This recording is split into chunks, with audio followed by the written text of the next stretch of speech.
দুপুরে ভাতের সাথে যদি এরকম একটা জিভে জল আনা লোভনীয় রান্না থাকে, তাহলে কিন্তু আর অন্য রান্না কেউ পাতেও নেবে না। এই এক রান্না দিয়েই পুরো ভাত সবাই খেয়ে নেবে। বন্ধুরা, আমি সঞ্চিতা, তোমরা দেখছো সঞ্চিতা সহজ রেসিপি উইথ ব্লগ। আর তোমাদেরকে আজকে আমি লতি দিয়ে চিংড়ি মাছ রান্নার রেসিপি তোমাদের সঙ্গে শেয়ার করছি। এটা সত্যিকারেরই এতটাই লোভনীয় হয় যে আর অন্য কোনো পদ কিন্তু লাগেই না। এই এক রান্না দিয়েই মোটামুটি সবাই ভাত খেয়ে নেবে। দেখো তাহলে আমি কিভাবে রান্না করলাম। এই রান্নাটা আমি করার জন্য দেখো, কড়াইতে প্রথমে জল বসিয়ে দিয়েছি। জলটা একটু গরম হলে এখানে আমি লতি কেটে ধুয়ে পরিষ্কার করে রেখেছিলাম, সেই লতিগুলোকে আমি কড়াইতে গরম জলের মধ্যে ভাপানোর জন্য দিয়ে দিলাম। একটু জলটা গরম হওয়ার পরেই কিন্তু আমি লতিগুলোকে দিয়ে দিলাম একটুখানি হলুদ। আর আমি কিন্তু দেখতে থাকো তোমরা কি করে এই লতিটা আমি এরকম গোটা গোটা অবস্থায় থাকে। অনেক সময় হয় না, লতিগুলো মানে ঘেটে যায়, গলে যায়। আমি যেভাবে রান্না করব, লতিগুলো কিন্তু একদম গোটা থাকবে। প্রথম থেকে শেষ পর্যন্ত তোমাদেরকে দেখার অনুরোধ রইল। একটু আমি কিন্তু হলুদ দিলাম, নুন কিন্তু দেইনি আমি সেদ্ধ করার সময়। আমি এমনভাবে ভাপাবো যাতে অল্প, মোটামুটি 40% মতন সেদ্ধ হয় আর কি, তার থেকে বেশি কিন্তু করব না। দেখতে পাচ্ছ আমার মোটামুটি জলটা কয়েকবার ফুটিয়ে নিয়েছি।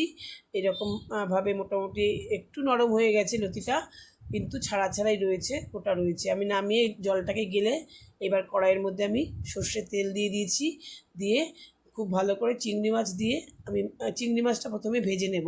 চিংড়ি মাছটা কিন্তু আমি খুব 2-3 বার নাড়াচাড়া করেই আমি ভেজে নেব। আমি কিন্তু তার থেকে বেশি চিংড়ি মাছটা ভাজবো না, তাহলে কিন্তু এর গন্ধটা চলে যাবে আর মাছটাও একটু শক্ত হয়ে যাবে।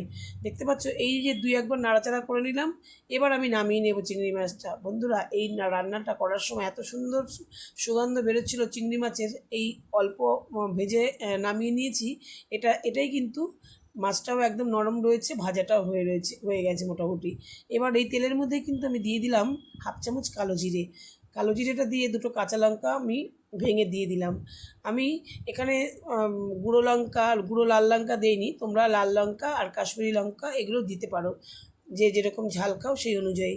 এবার দিয়ে দিলাম দুটো পেঁয়াজ কুচিয়ে রেখেছিলাম, পেঁয়াজ দুটো দিয়ে খুব ভালো করে নাড়াচাড়া করে ততক্ষণ পর্যন্তই করবো যতক্ষণ পর্যন্ত না পেঁয়াজটা লাল লাল হয়ে যায়। কেন বলো তো, পেঁয়াজটা যত লাল লাল হয়ে যাবে তত কিন্তু টেস্ট খাবারের মানে ভালো হবে আর কি, পেঁয়াজটা যত ভালো ভাজা হবে। এবার ভাজা হয়ে গেছে। এবার আমি এখানে অল্প করেই 1/2 চামচ করে রসুন বাটা আর 1/2 চামচ আদা বাটা, তার সঙ্গে আবার দুটো কাঁচা লঙ্কা আমি দিয়ে দিলাম। এটা দিয়ে আমি নাড়াচাড়া করে নেব। আমি কিন্তু আর গুঁড়ো লঙ্কা দিলাম না, তোমরা এখানে চাইলে গুঁড়ো লঙ্কা তোমরা দিতে পারো। আমার একটু প্রবলেম আছে বলে গুঁড়ো লঙ্কাটা দিচ্ছি না। তো এবার আমি নাড়াচাড়া করে মিশিয়ে নিয়ে, দেখতে পাচ্ছ এই লতিগুলো যে সেদ্ধ করে রেখেছিলাম সেগুলোকেও আমি এখন দিয়ে দেবো। এখনও পর্যন্ত কিন্তু আমি নুন ব্যবহার করিনি। বন্ধুরা, তোমরা কিন্তু এবার এই ট্রিক্সগুলো ফলো করবে, তাহলে তোমাদের লতি কিন্তু খুব সুন্দর ঝরঝরে নরম তৈরি হবে, অথচ একটার সঙ্গে একটা গায়ে লাগবে না লতি। এবার আমি নিয়ে নিয়েছি দেখো 2 চামচ সাদা সর্ষে, তোমরা এখানে কালো সর্ষেও নিতে পারো। এটাকে আমি একটু প্রথমে গুঁড়ো করে নেব শুকনো অবস্থা, তারপরে আর কি জল দিয়ে পাতলা করে নিয়েছি। এবার এই সর্ষেটাকে আমি দিয়ে দিলাম এর মধ্যে। তোমরা এর সঙ্গে কিন্তু একটু পোস্তও দিতে পারো, আমি শুধু সর্ষেটাই ব্যবহার করেছি। এটার গন্ধটা কিন্তু খুবই সুন্দর আসবে এই লতির মধ্যে। এবার আমি নুন দেবো। এবার আমি পরিমাণ মতো নুন আর একটু হলুদ দিয়ে দিলাম। তোমরা তোমাদের স্বাদ অনুযায়ী নুন ব্যবহার করবে।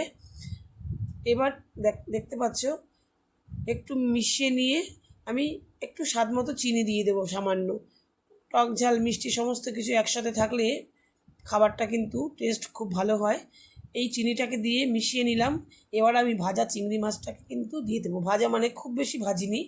দেখো চিংড়ি মাছটা আমি বাটি নামিয়ে একদম কড়া করে ভাজিনি, তাই গায়ে একটুখানি তেল জল লেগেছিলো, সেই অবস্থায় আমি মাছটাকে ঢেলে দিলাম।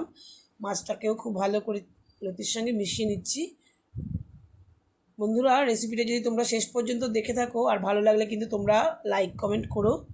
নতুন বন্ধুরা কিন্তু সাবস্ক্রাইব করে অবশ্যই কিন্তু পাশে থেকো। এবার আমি দেখো মিক্সি বাটি ধোয়া জলটাকে দিয়ে দিলাম। মিক্সি বাটি ধোয়া জলটা দেওয়ার পরে আরেকটু জল লাগবে, আমি আরেকটু জল দিয়ে দেবো। বন্ধুরা, এরকম একটা লোভনীয় রেসিপি যদি তোমরা বাড়িতে করো, তোমরা করে দেখবে অন্য কেউ, বাড়ির সবাই কিন্তু আর অন্য কিছু পাতে নেবেই না। এই একটা পদ দিয়ে কিন্তু অনেকটা ভাত খেয়ে নিতে পারবে। পুরো ভাতটাই প্রায় খাওয়া হয়ে যাবে শুকনো শুকনো করে। দেখো মোটামুটি রান্নাটা আমার রেডি হয়ে গেছে। তবে আর একটা জিনিস যেটা আমি দেবো, যার জন্য গলাটা তোমাদের ধরবে না, অনেক সময় কচু বা লুচি খেলে গলা কুটকুট করে, এই যে তেঁতুলের কাঠ দিয়ে দিলাম, পাকা তেঁতুলের কাঠ, এইটার জন্য কিন্তু আমাদের গলাটা আর চুলকোবে না। যদি কোনো সময় লুচি খেলে বা কচুর যে কোনো কিছু খেলে গলা চুলকোয়, এটা দিলে পরে আর গলা চুলকোবে না। আশা করি বন্ধুরা তোমাদের রেসিপিটা ভালো লেগেছে। তোমরা সাথে থাকার জন্য তোমাদের অনেক ধন্যবাদ। দেখা হবে তোমাদের সঙ্গে পরবর্তী ভিডিওতে।